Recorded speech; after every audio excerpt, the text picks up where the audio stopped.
Welcome, everyone. Thank you, Uh, Alan. It's wonderful to be here. Hi, Karen. It's good to see you. It's good to Here. see you.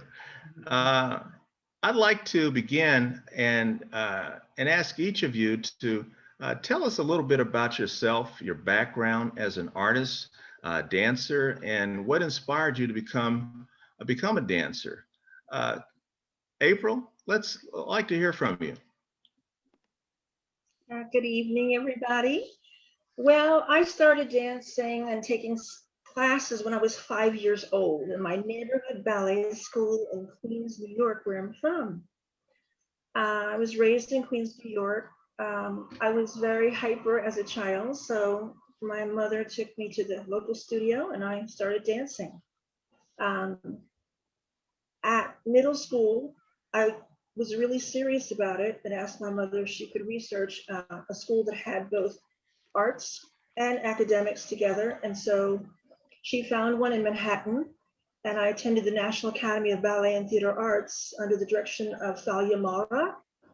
Miss Mara was a prestigious ballerina herself, Russian born, and she came to the States with her parents. And she had this incredible school in Manhattan that had a curriculum of ballet and music for dancers and character dance. And we went there from 8:30 in the morning to 4:30 in the afternoon with academics in the morning and our dance classes and dance related classes in the afternoon. And I went there for all of my middle school from my neighborhood Queens school. As you see, when I was 6 years old, I went to middle school after elementary school to that school. And Thalia Mar was also the founder of the International Ballet Competition in Jackson, Mississippi. So she was an incredible ballet teacher, my first ballet teacher, and gave me incredible foundational training. From there, I went on to have scholarships at Dance Theater Harlem as a student there, and also with the local studios in Carnegie Hall. Um, I had incredible teachers both at Carnegie Hall Dance Studios and at Dance Theater Harlem under the direction of Arthur Mitchell and Carl Shook. Tanika Clark was a very influential, inspired me to also continue on in ballet at Dance Theater Harlem. Tanika was a former New York City ballet dancer. Um, and at high school, when everybody was trying to see what college they were going into, I went to the professional children's school and was dancing with some local companies like the Iglesky Ballet on Long Island. And so the professional children's school allowed students who were in the arts to go off and tour. If they were in Broadway shows on Broadway, they could leave and do their academics remotely. So when we were dancing, we would take our academics that way. And when we were not dancing, we would come back and have in-person classes at professional children's school. And when I graduated, I started my professional career at 17 by auditioning for different companies and landed a job in a state opera ballet company in Switzerland. And so instead of going to college, I went off to Switzerland, the horror and shock of my parents, and started my professional career there. So that was really my journey. What inspired me to dance? Dance for me makes me feel whole spiritually. It fills my soul. And it's something that grounds me. And I always feel totally myself, totally whole, and it's a holistic feeling that I get when I dance, when I teach dance, when I'm dancing on stage and performing. And so I love that feeling of feeling whole spiritually, emotionally, physically. And that's what inspired me to dance and to keep dancing. Well, we're certainly glad that you did, April, and you've made a difference in the lives of countless audience members, and I can attest to your impact in Kansas City. It's no secret. I'm with Alvin Ailey. April's been with Alvin Ailey, but she has a history with Kansas City that goes back some 37, 38 years. I'm not telling your age because you were only about 2 or 3 years old when you started this. So, so next, Karen, why don't you carry us through your background? Oh my goodness. Well, Good evening, everyone. I'm really delighted to be here.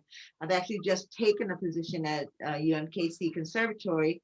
I was grew up in Augusta, Georgia, and before in our little green room before, I was just all the little connections that we had. Whitney and I both have worked closely with Bobby Barnett.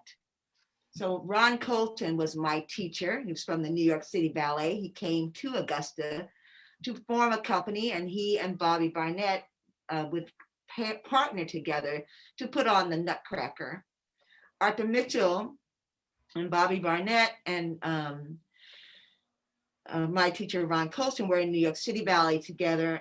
Ron Colton came to Augusta, and all of the children whose parents could afford to send them to ballet class came and studied with Ron, who's from the North. We're in the South. We're talking about the early 60s when I began my training at 8 years old.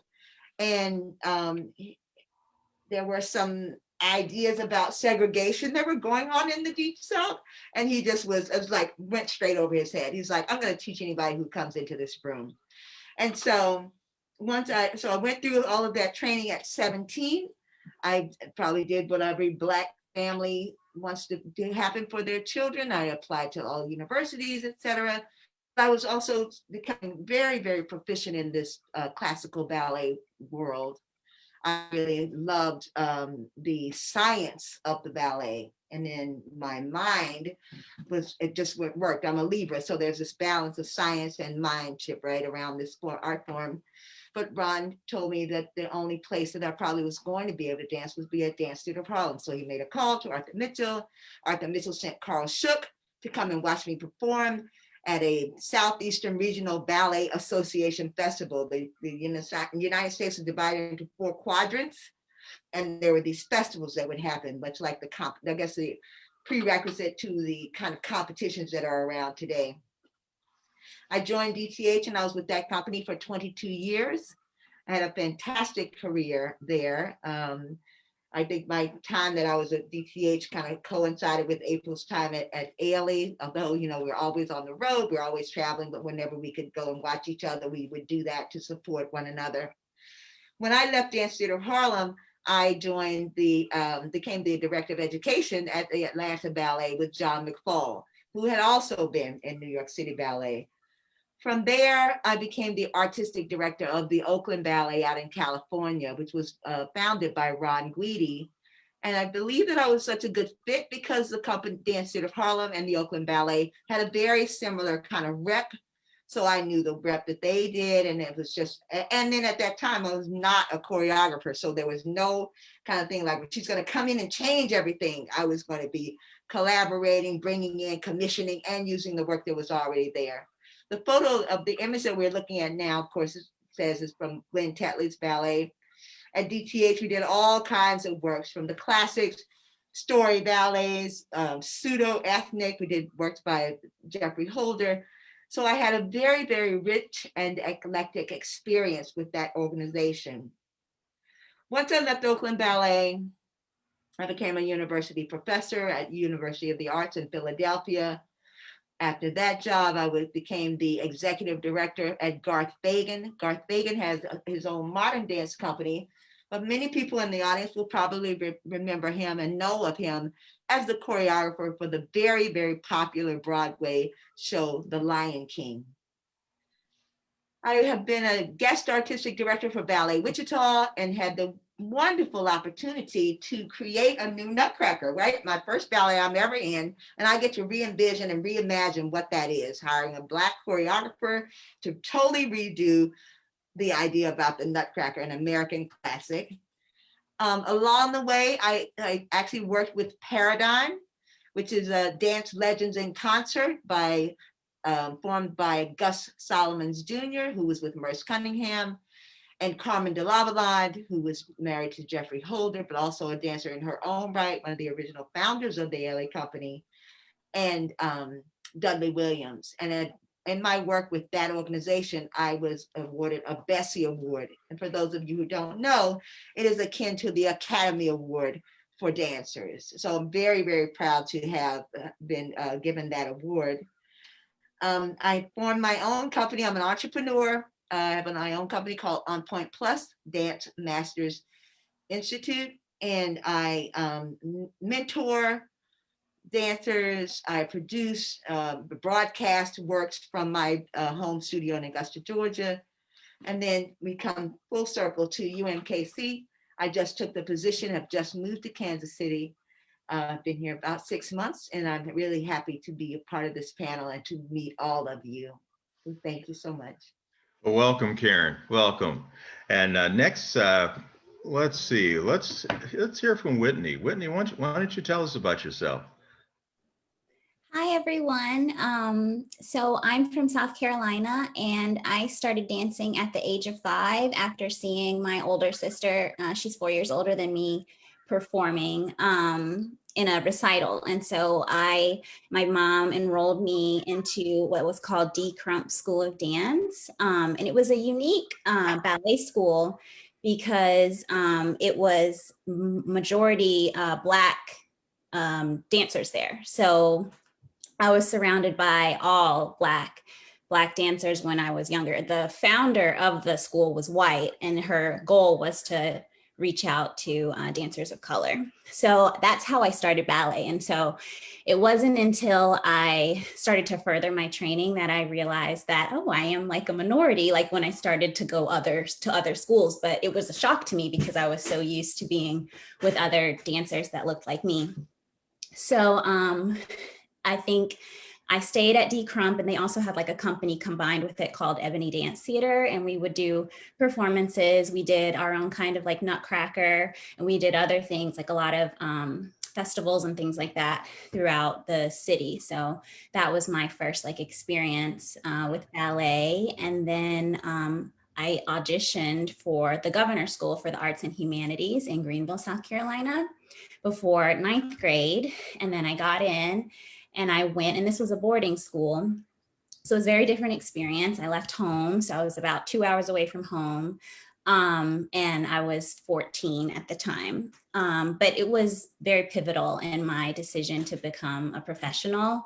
I had really great teachers like Stanislav Isayev and then Bobby Barnett, who Karen was just talking about. That's where we crossed paths. And he was so sweet, and like they really nurtured me there. I did so many things I wasn't ever doing before. Like I feel like I went from just doing dance because I really liked it to being pushed, and they saw a lot of potential in me at Governor's School and really pushed me to do different things I hadn't done before, such as like pas de deux and things like that. So that was really nice and pivotal. And that's when I decided I wanted to be a professional, was when I was my time at Governor's School. So then I had to like make the decision what I wanted to do after high school. And my goal was set to go to Dance Theater of Harlem because I had gone there for 2 summers, and Arthur Mitchell actually was like, "You're coming here, right? You're coming here." And I was like, this is what I want to do. But the year I graduated high school was the year the company went on hiatus. And so I was super crushed. I was like, what am I going to do with my life? Really scared about what I was going to do. But as a backup, I was pretty into academics and had really good grades and everything. So I had applied to 4 colleges, one of them being Indiana University. And I had gotten into their ballet program. So I had already actually deferred to the program because I was so set on going to DTH. And then when I heard the news about the hiatus, I undeferred and I ended up going that year as a freshman. And so I had a college experience. I was there for 3 years. I was really adamant on getting into a company. So I tried to finish as soon as I could. So I graduated in 3 years, and I had really great teachers there as well. Violette Verdi was one of my teachers there, and Jacques Cesbron. So it was a really nice experience. And they actually were the ones that were like, you're ready. Like, is there a way you can graduate early and go ahead and get out into the dance world? So they were really helpful in me making that decision to graduate early. And also cost was an issue because it was very expensive because it was an out-of-state school. So graduating early was a really good idea financially as well. And so from there, I did open auditions, and I ended up getting a job at Ballet West 2, which is their second company in Salt Lake City, Utah. And I moved there, did the second company for 2 seasons, and then got hired into the main company as an apprentice and then as a core member. And so I was there for 7 years total. And then I did some auditioning, and I really wanted to move closer to home. I wanted to go somewhere where I felt like I could have more opportunities to dance the roles that I wanted to dance. So I, auditioned and I got into Kansas City Ballet, and the director, Devin Carney, here at Kansas City Ballet, I was actually a summer student at Boston Ballet. And so we had crossed paths before when he was over the school, the summer school there. So yeah, and then I joined Kansas City Ballet in 2014. And yeah, I've enjoyed it thus far. So still on that journey. Well, fantastic. You certainly have launched a fabulous career, and I know we're going to continue to hear great things about you. But next, we're going to hear from Josh. Josh, you still there? Yes. Hi. Okay. Hi, Josh. I'm originally from Miami, Florida. I grew up in the inner city of Miami, and luckily, my elementary school was able to take a community engagement student matinee to see Miami City Ballet as a Nutcracker. So they loaded my class and several other students on the bus. We went to see the show. It was amazing. A little connection with Miss Karen Brown. At the time of this performance, there were 3 African-American ballerinas in Miami City Ballet at the time, and 2 of them danced with Karen Brown in Dance Theater of Harlem. So, I didn't know that at the time, but it was nice to see we made that connection earlier. But seeing those 3 African-American women on stage, I was like, they were beautiful, they were musical, they were nothing that I was used to seeing in my neighborhood. It was something that was foreign to me. I was inspired. So I went home and I called and said, I saw your show this morning. I want to do ballet. They said, we need to speak to a parent. Can you bring your mom in? And then luckily my mom was like, sure. We went to see the school. And since I was a boy, they offered me a full scholarship and I began taking ballet classes. Luckily, I guess I had some talent at it. And around like my 2nd, 3rd year of ballet, I started performing in like the Nutcracker with the company and doing children's roles. This is Party Scene in George Balanchine's The Nutcracker, and I am that small person on the right. Wow, as a party boy. Yeah.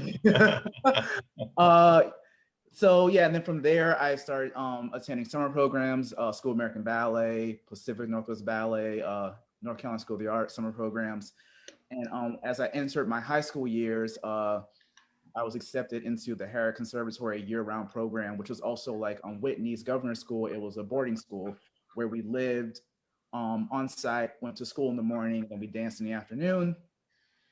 And then from there, I transferred to Pittsburgh Ballet Theater's year-round program. Again, returning back to Miami City Ballet my senior year of high school, where I started to work with the company, and then I received my apprenticeship and got into the company.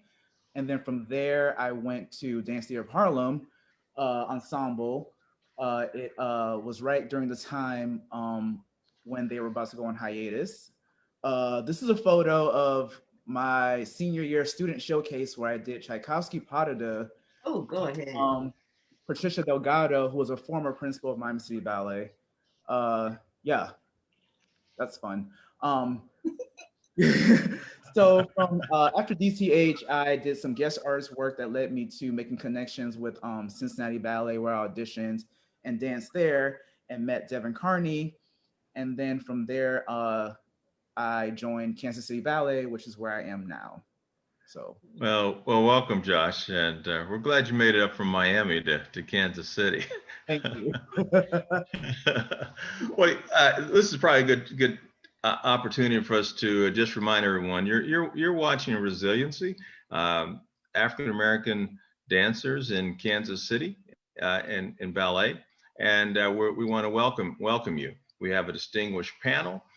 We have April Berry, Whitney Huell, Karen Brown, and Josh Bowden, who are rounding out the panel.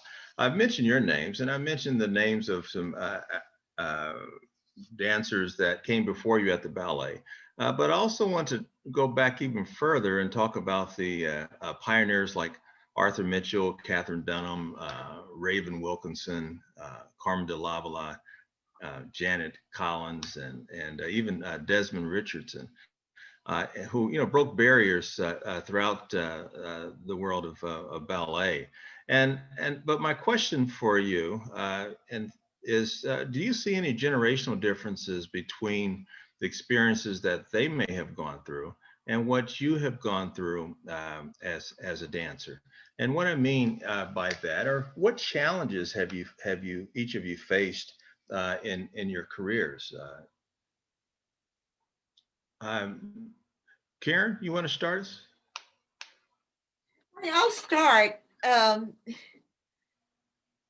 say that just to talk about, I'll start. My experience is quite unique.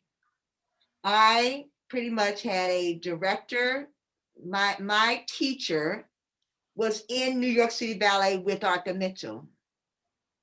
We're talking about the early 60s.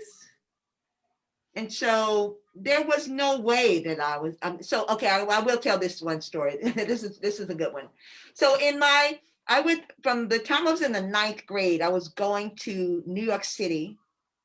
Think about this, a 9th grader going to New York City. And the first year that I went, my parents paid for me to go. 4 dancers in my school who were able to afford to go to New York City for 6 weeks. We lived in a 2-bedroom, a double suite in the 5th Avenue Hotel at the corner of 5th Avenue and 9th Street, right around down the village. We're walking distance to the Joffrey School. The first year, we all paid. The 2nd, 3rd, and 4th year, I was on scholarship. So we're in there, now there are no cell phones, there's no whatever. I'm communicating with the people that I'm studying in this summer program with we're pen pals. And so the children in my level are saying, I'm going to be in Joffrey Ballet next year.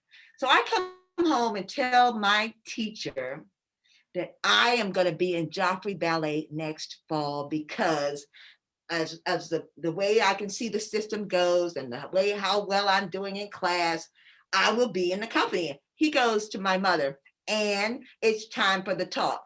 My parents have told any person who's part of the village that's rearing me that if you get to a point where you need to tell my child that she can't do anything, don't tell her that. You're going to call me, and then I'm going to talk. We're going to figure it out. So when I tell Ron, my teacher, that I'm going to be in New York City Ballet, he says, Ann, it's time for the talk. So she goes, I've been paying for these lessons. You've been training her. She's gotten to this level of expertise. Find a place for her to dance, because he tells me you're not going to be in Joffrey Ballet. I'm like, man, you don't know. I'm up there. I am like busting it out in class. I'm like one of the top students. I'm like right there. I am, because everybody else on that level is going into Joffrey. He's like, they already have a black dancer. This is when Jeffrey Holder's nephew was in the company, Christian Holder. So I said, yeah, but he's a man. I'm going to be a woman. I could be his partner. They're like, no, they're not going to take you. They already have one. There's only going to be a quota. There's one black dancer that's going to be there, and they have theirs, and it's not going to be you. So then my mom, and my teacher calls Ron, and my teacher Ron calls Arthur Mitchell, and then Arthur Mitchell sends someone, and that's how I get to DTH. So not that I felt that there were any barriers, but these adults around me were like, no, you're not, that's not going to happen. And so then I went to Dance Theater of Harlem, and I was there on scholarship for the summer program. After 4 weeks, they asked me if I wanted to be an apprentice. I was like, well, I guess, what does an apprentice do? when they told me they were gonna pay me and buy all my point shoes, I was like, where do I sign? Just tell me where to sign, because those shoes are expensive. And then I wanted to be a world traveler. I didn't really want to be a ballet dancer. I wanted to travel around the world. But that was my vehicle, to be able to travel around the world. And that's what I did for 22 years. Wonderful, wonderful. April, what challenges have you faced, and specifically, do you believe you've, as Karen has shared with her experience, do you believe that there are challenges that African American artists, dancers face that their counterparts don't face? Well, first, I'd like to say that, I got the opportunity to work with Catherine Dunham, and these are pioneers I'm naming now. Keith Lee was the first African American in the American Ballet Theater, male soloist dancer. He was one of my primary teachers and helped me to work with many different companies that I danced with, including the Capitol Ballet in Washington, D.C., and the Garden State Ballet in New Jersey, as well as knowing Alvin Ailey, because Alvin had choreographed The River on American Ballet Theater. So this is a picture of me in one of Keith Lee's work, and the Garden State Ballet with the other Garden State Ballet dancers. Look at That that. was my ballet days on point. I was a teenager there. I became a company apprentice with the Dance Theater of Harlem, and I was too tall. One of my challenges, unlike Catherine Dunham, and I'll tell you, Catherine Dunham's challenges, along with Janet Collins and Raven Wilkinson, the early ballerinas that were African American in our field, they couldn't even go into the front door of ballet studios to take classes. Not take classes in the bar with white students as Black students of ballet. So they had very different challenges than we did. We could come into the studios and stand on the bar with white students and take class. They could not. This is me and Keith Lee's, one of Keith Lee's pas de deux and Moonlight Pas de deux with the Capitol Ballet Company in Washington, D.C., which, by the way, the Capitol Ballet Company was founded by Doris Jones and Claire Haywood. Yes. They were pre-Dance Theater of Harlem. Yes. They started the first Black ballet company and Black dance school, ballet school in Washington, D.C., before the Dance Theater of Harlem was even formed. So they were known as the Dance Theater of Harlem of Washington, D.C. Yes. And so I was honored to be able to dance with that company when Keith Lee served as the artistic director with Miss Doris Jones. But I would say that my challenge came when I was growing taller, because I'm 5'10". At one point, I was like 6 feet. So I had a very hard time finding partners in the ballet world to partner me, because I'm very long. I have long arms also. And so I had to make a decision when Arthur Mitchell said, you're a company apprentice, but I already have enough tall, light-skinned ballerinas in the company. So I said it just like that to me. I think you should go to Europe, because like Karen said, I don't think you're going to get into a company in America, because right now, all of the companies have their one Black ballerina. And I don't think they're going to take another one. The New York City Ballet, the ABTs, the Joffreys. So go to Europe and dance there and come back to America. So that's what I did. And Okay. Switzerland. And then when I came back, I found the challenges were, I'm a ballerina, I'm tall, I want an international performing career with a reputable company. What do? Do I stay in ballet and just dance with regional ballet companies, or do I make a switch? Nobody pushed me into modern dance. You hear a lot of African-American students say, oh, our ballet teachers are pushing us to modern dance because they don't think we'll have a career in ballet because of body image or body type or whatever, or there's not enough opportunities for Black dancers. But I was not pushed into modern dance in Alvin Ailey. April, let me interrupt you a little bit right there. Let's go down this path, because you went from ballet to modern, and I would imagine there's some specific challenges that you may have had making that transition in terms of how choreographers see ballet and ballet choreographers see modern dancers. Absolutely. That's one of the challenges also you face when you make a transition like that from a ballet company into a professional modern dance company like Ailey. Alvin used to call me when I first got in the Ice Queen, because he said, you have this placid face from the ballet. And you have to, we want you to bring humanity to the stage. We want you to bring drama, and that has to go from the top of the head to the bottom of the feet. And the weight change. Weight is different in ballet. You use your weight differently in ballet than you do in modern dance. The weight is more into the ground, into the floor of modern dance, and the weight is lifted and elevated and light in ballet. So I had to make those shifts with weight change, dramatics, bringing my humanity to the stage differently than I had to do in the ballet world in traditional classical ballets. I was dancing a lot of different works, and you have 1 year in the Ailey Company. If you don't make a transition to what we call as an Ailey dancer, who can dance the varied rep from ballet to modern to African to jazz in the Ailey Company, then you don't get past the first year. And in my audition, there were 500 girls in 1980 to audition for the Ailey Company, and he only took 3, and I was one of the 3. So that's how competitive it was back in 1980 to get into Alvin Ailey Company in New York.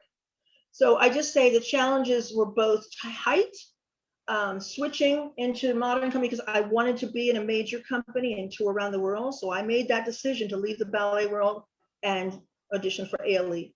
And thankfully, Alvin saw the potential in me. And at the time, I have to say, he was choreographing The River on ABT, the early 80s. He was doing a lot of choreography for ballet companies. So he loved the fact that I was a ballerina and that I had the ballet line and technique to be able to do a lot of the works that he was setting on the Royal Danish Ballet and the American Ballet Theater at the time, as well as his own company.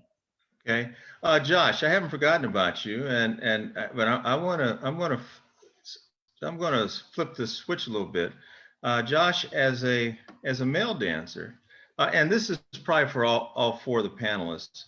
Have you ever, and I think we heard Karen allude to this, but have you had the experience where you knew that you should have gotten a role, and everything in your being that all your training and rehearsals and all that, you said, hey, I can do that, but you did get the chance? I think for me, my challenges came as I was really getting into my professional career and staying with companies longer.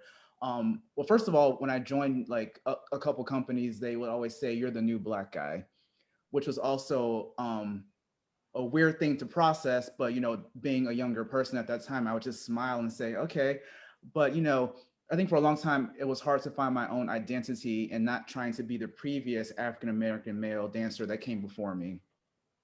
But I think my career has been in ballet companies, which is a predominantly white space.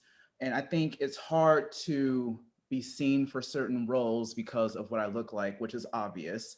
I think there's been times where, I'm not the best dancer in the room, but I'm not the worst dancer as well. And I think I possess a particular skill set that is perfect for certain ballets.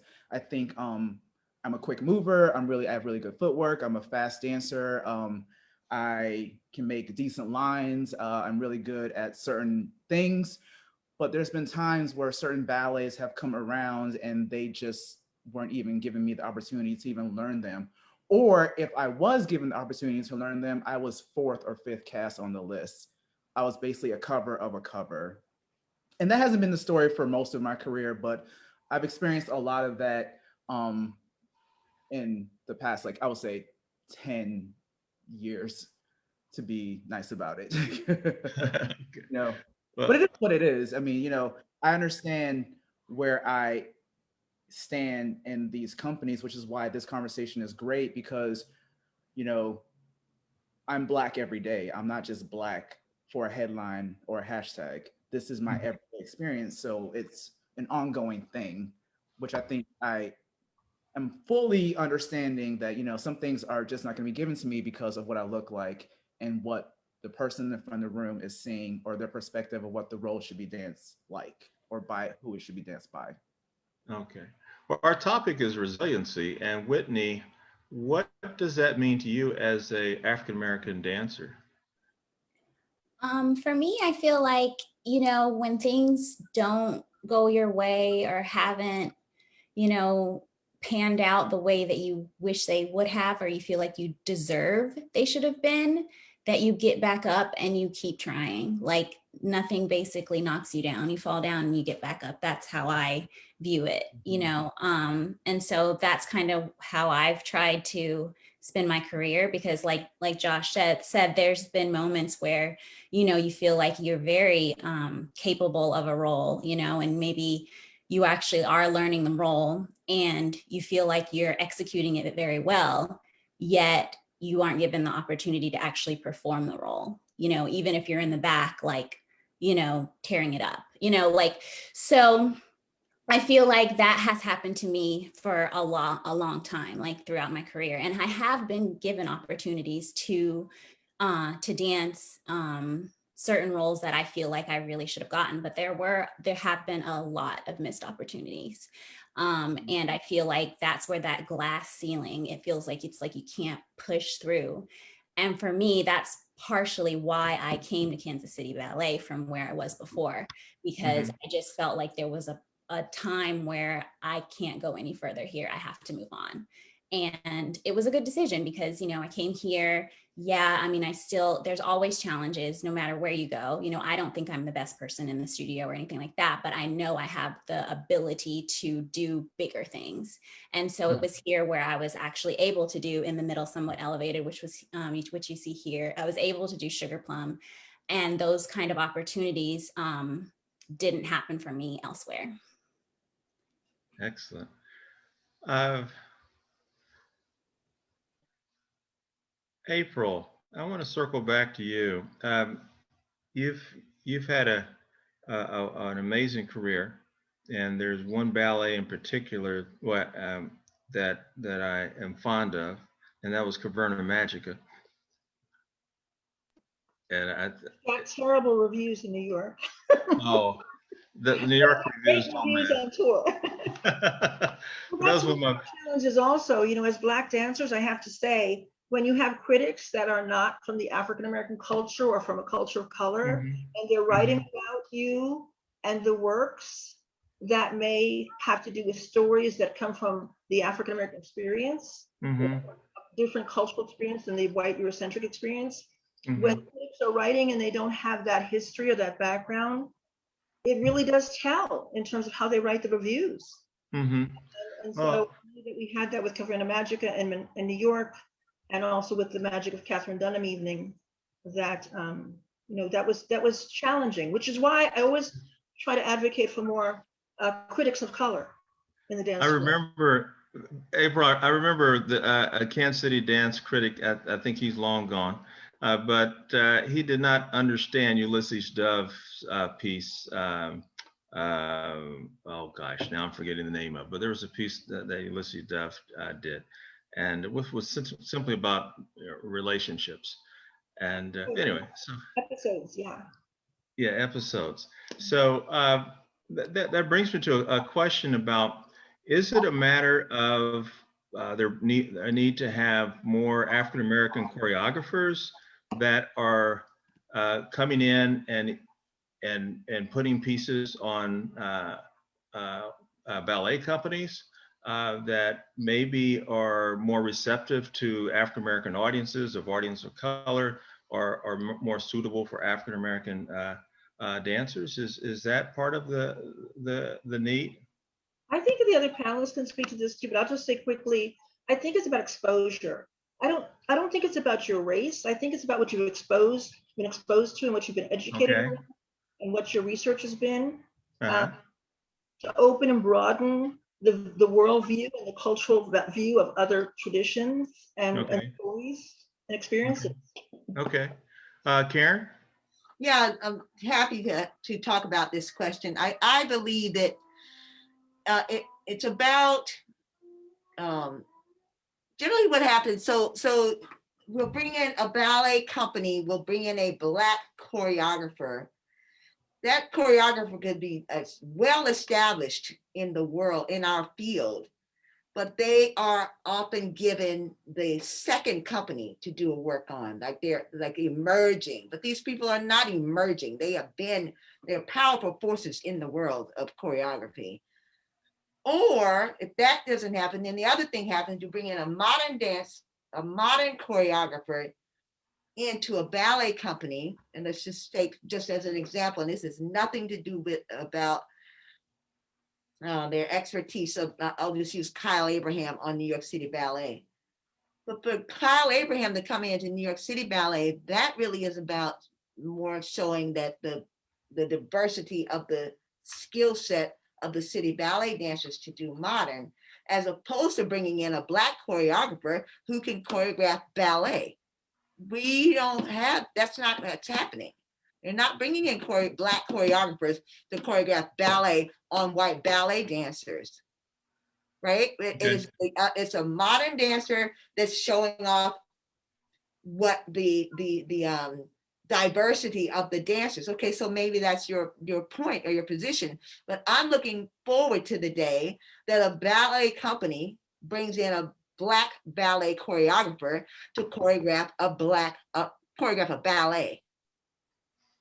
Okay. And I have to second that what Karen's saying, because there are a lot of Black ballet choreographers who are not modern dance people. I can name already a lot off my hand. You named Desmond Richardson, Dwight Rhoden, Desmond Richardson, Right. Alonzo King. Exactly. Alonzo. I mean, these are people that are in the ballet world with their own companies, ballet companies, contemporary ballet companies, and can choreograph. So there is a plethora of ballet choreographers that are Black that don't get those opportunities. That's right. Absolutely. Okay. Well, let me ask this. Are there technical, and each of you have kind of mentioned in your journeys, the training that you had. Are there training, training processes that may prohibit or impede the development of dancers? Whitney, what do you think? I mean, do you have to go to where the best teachers are, and how accessible is that? Well, I was really lucky that, I had the teachers that I had where I was, and there was that school, the governor's school, that, I lived there, and that was free at the time. It was completely free. It was a public school and it was free. So for me, it wasn't an issue, but it would have been had I not had that available to me, So yeah, I do think that can be an issue for dancers of color that maybe don't have the means to pay for how expensive ballet is. But I just really lucked out in that situation and had that paid for during that period of time, which was the pivotal moment for me to become a professional. Josh, let me ask you this. As you move through your career, what are some things that you wish, looking back, you wish you had had? Oh my, I don't know. Looking back, what do I wish I would have had? To better prepare you, or to move you to a different place? I wish I had more patience in the earlier days of my career, because I knew I was talented and I knew I could dance, and I just wanted to do it all. And when I wasn't given what I wanted, like a bad child, I carried on and acted out in different ways. But I didn't realize the reason why I was acting the way I was. It was because of underlying tones of racism that was unconscious or not being spoken. But at that time, we weren't talking about it. So I think I wish I had more patience and just really had the time to listen and watch what was being said to me. But those people who were actually compassionate and kind, because a lot of things were said to me from people who did not wish me well. So yeah. Okay, all right. Karen, Yes. what are there any things that you, looking back, wish you had been offered to you to make your journey a little easier? I come from a rarefied space. My parents were um, affluent enough to provide me with the best training. I mean, I did not want for classes or point shoes, or I mean, I was traveling with my parents at I don't know, from the time I was born. We were traveling around the country. So I had an affluent lifestyle, and I had access to, I mean, I'm at ninth grade, I'm going to New York, I'm training, etc. Where I am now is I am aware, and April alluded to it earlier, when I travel around as an entrepreneur and a master teacher, and I hear the conversations about young dancers who are being steered towards modern, who look at the current ballet companies and don't, and they are underrepresented.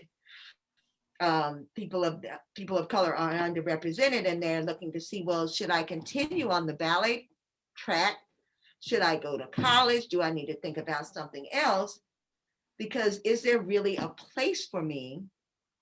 I actually, as an entrepreneur, am working to make sure that there is a place for them, that I'm looking to be a mentor to help other younger dancers, pulling them up through, through this glass ceiling, providing them with opportunities, linking them with, inside my network, which is vast, to help, because that's really what it takes. People want to do business with people that they know. So, so kind of like inside this community. I'm working with Sean McLeod on the Black Ballet Discovery Project, but just to go back to the choreography piece, where we are looking at these choreographers who are available, who are doing ballets, and talking with them about how they identify as choreographers, pairing them with professional dancers so that their work can be shown and that it's not just an emerging choreographer. I do believe that there's ways that those of us who have had this resiliency and a modicum of success, it's important for us to make ourselves available to be mentors and to help the younger dancers come through with using our network, sharing the secrets, like when April before in our green room talked about some of the things that Alvin Ailey told her about how to do and be and show up in the world, right? We have to pass those things on. And to really create a space where that can be done is really where I am and what I'm about doing now. Well, I've got one, I guess this might be one last question, and this is for everyone. How important is it for ballet companies around the country to reflect society, given that ballet is a European construct, but ballet is universal in terms of the ability for a trained dancer to perform. How important is it that the audiences that are being attracted to the theaters, come in and see themselves reflected in the dance and in the stories? Who wants to jump out there? I'm ready. Aaron? Okay. I'm ready to jump out there. Having been an artistic director of Oakland Ballet, and knowing that the artistic director is the person who chooses the dancers that are in the company, I really made it a point that my company was 25% people of color. I don't know any ballet company that's got that ratio right now. It is important because our ballet companies are stimulants for imagination, right? And without imagination, there won't be any new anythings. There won't be an iPhone. There won't be a whatever. We're stimulating creativity and imagination and possibilities through our art form of dance. And so when people come into the theater and they are transported to something that is not a part of their everyday existence, and they get to a space where they can imagine something different, it stimulates the imagination and it empowers us as members of the community that we are all living in. And we're doing it through dance. And so if you have, I did a lot with jazz, right? My dad introduced me to jazz. And so I love jazz music, all of the syncopation and the creativity and all of that, right? So we have the opportunity to do that through dance. And I think that it's important for artistic directors, for the ballet companies to do that. Tell lots of different kinds of stories, right? So that more and more people are stimulated. So we're building the community that we all want to live in. We're just making our communication and our efforts are coming through dance. Okay. Whitney, I see a head nod there. Yeah, I agree completely. It was seeing like some of the dancers at Columbia City Ballet growing up, Sylvia Dansby Smith and Tabitha. Like I saw them in Dracula do lead roles or Sugar Plum, and I was like, wow. And I really looked up to them. They were huge role models, and that made me feel like I could do that. It wasn't like something that was never done. And so seeing that made me feel like, oh, it's not it wasn't something that was out of the box to do. So I really think it's important to have Black dancers in ballet companies, that, kids can know that that's not a limitation. It's something that they can do and more. Absolutely. Josh.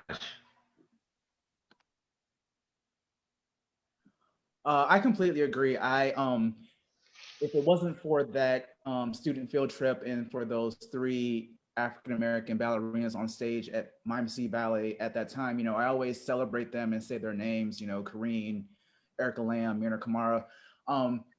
I would have not thought it was possible. As well as when I started training, we had Deborah Austin, who was teaching in the school because her husband was a principal in the company at the time. Seeing those women be beautiful and so engaging, it just showed me a different way and a different life and a different journey of what being an artist could be like. And it was at that time, I didn't think there would be any boundaries because they were Black.